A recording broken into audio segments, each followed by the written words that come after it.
Hai guys, welcome to my another YouTube video. Nama gue Gita. Hari ini gue mau bercerita tentang perjalanan kehidupan dari seorang Nikola Tesla. Mungkin kalian ada yang udah tahu siapa sih dia, tapi gue yakin banyak juga dari kalian yang belum tahu. Mau tahu gimana cerita lengkapnya? Ya, check this out. Nikola Tesla lahir pada tanggal 10 Juli tahun 1856 di desa Smiljan di daerah Kekaisaran Austria. Kalau sekarang adalah negara Kroasia ya guys. Nikola merupakan keturunan dari etnis Serbia. Ayahnya yang bernama Milutin Tesla merupakan seorang pendeta ortodoks. Sedangkan ibunya bernama Duka Mandik adalah seorang ibu rumah tangga biasa. Sang ibu tidak pernah mengenyam pendidikan formal ya guys. Tapi ibunya Nikola ini sangat berbakat dalam menghafalkan puisi. Dia juga terkenal sangat kreatif. Dia mampu membuat peralatan-peralatan canggih dari peralatan rumah tangga. Nikola merupakan anak keempat dari 5 orang bersaudara. Dia punya satu kakak laki-laki yang bernama Dane yang telah meninggal dunia karena kecelakaan ketika berkuda. Ketika Nikola baru aja berusia 5 tahun. Nikola juga punya 3 orang saudara perempuan yang bernama Milka, Angelina, dan Marika. Pada tahun 1861, Nikola masuk SD di daerah Smiljan. Di sekolah, dia belajar bahasa Jerman, aritmatika, dan juga agama. Dan pada tahun 1862, keluarga Tesla ini pun pindah ke daerah Gospić, Kroasia, lebih dekat dengan gereja tempat ayah Nikola bekerja. Pada tahun 1870, Nikola pindah ke daerah Karlovac, Kroasia untuk melanjutkan jenjang pendidikannya ke SMA. Di sekolah, Nikola mulai tertarik dengan demonstrasi listrik yang dilakukan oleh profesor fisikanya. Nikola termasuk anak yang jenius ya guys. Dia menguasai berbagai macam bahasa. Kalau misalnya dia lagi ujian ya guys, dia mampu melakukan perhitungan matematika tanpa menggunakan alat bantuan apa-apa. Seringkali gurunya di sekolah berpikir kalau Nikola ini melakukan kecurangan.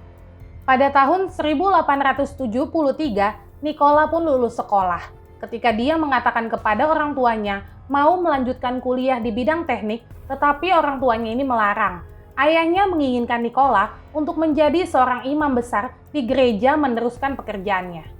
Akhirnya dia kembali lagi ke kota kelahirannya Smiljan, tapi nggak lama kemudian ternyata Nikola terserang penyakit kolera dan dia hanya bisa terbaring di tempat tidur selama 9 bulan. Ketika Nikola sakit, sang ayah pun akhirnya merestui keinginan Nikola untuk melanjutkan kuliahnya di bidang teknik. Setelah sembuh, Nikola menghindar dari tugas wajib militernya. Dia melarikan diri ke daerah Tomingac, Kroasia. Di sana dia menjelajahi pegunungan dan alam. Nikola merasa bahwa dengan cara seperti inilah sebenarnya dia menjadi jauh lebih sehat dan kuat dibandingkan dia harus ikut wajib militer.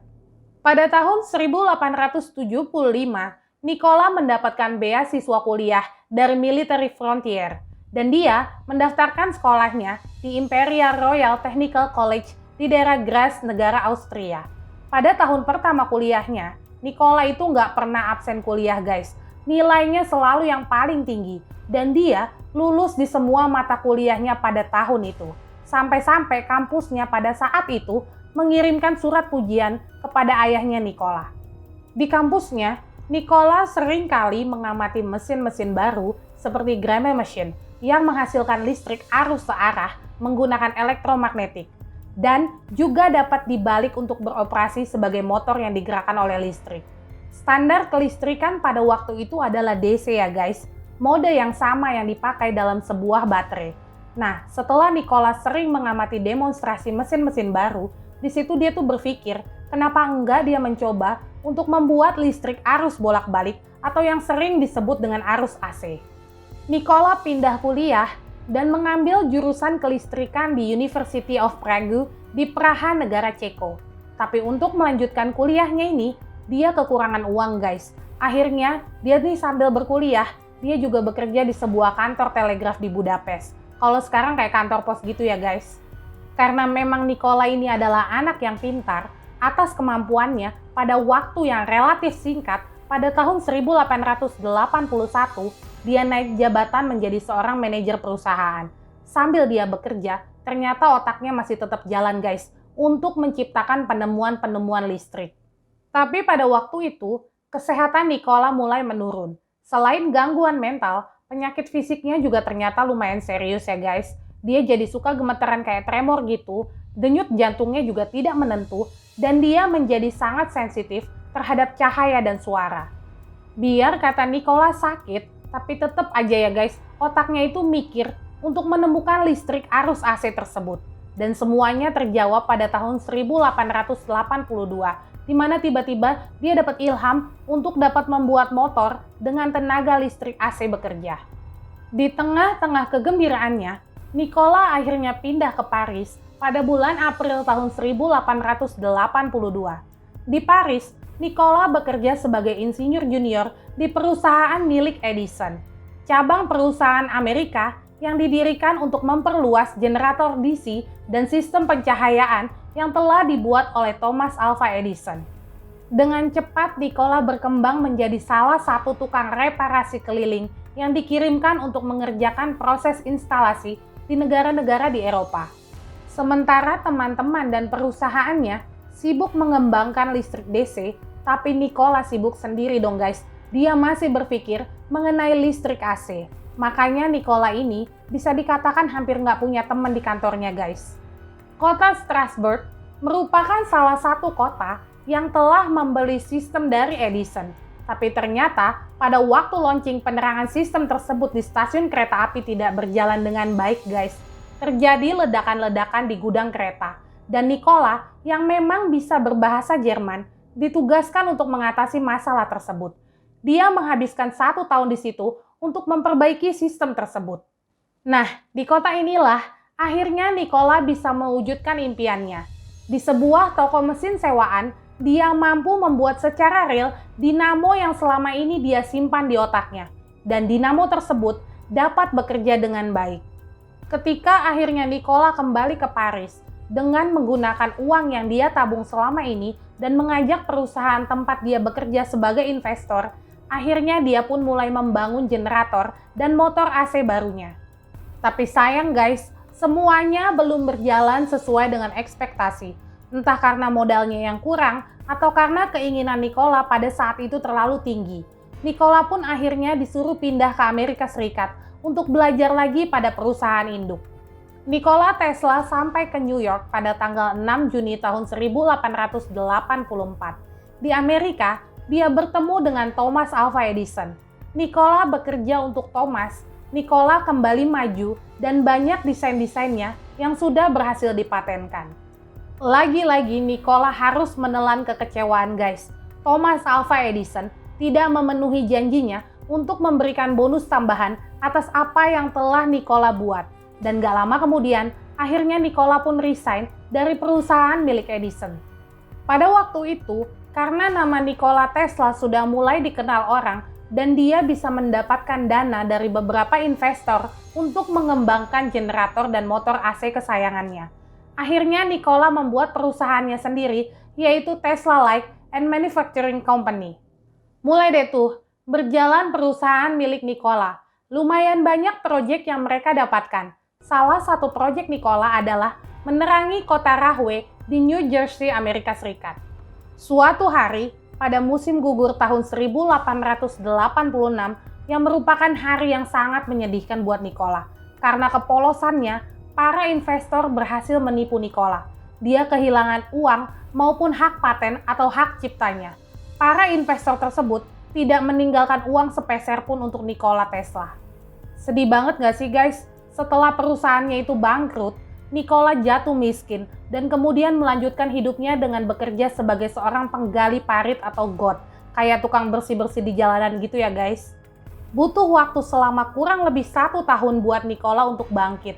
Pada bulan April tahun 1887, Nikola membuat perusahaan baru yang bernama Tesla Electric Company di kota Manhattan, Amerika Serikat. Nikola memproduksi semua yang berhubungan dengan kelistrikan, dari generator, transformator, maupun motor listrik, dan semuanya berhasil dia patenkan. Nikola mulai dikenal oleh banyak orang. Karena kejeniusannya tersebut, Nikola Tesla dibujuk untuk berpidato di American Institute of Electrical Engineers pada tanggal 16 Mei tahun 1888. Setelah perusahaannya ini menjadi lumayan besar dan mulai dilirik oleh orang, Nikola ini nggak tertarik untuk mengkomersialkan penemuan-penemuannya ini guys. Sedangkan untuk membuat sebuah penemuan yang baru dan inovatif, semuanya ini butuh uang kan?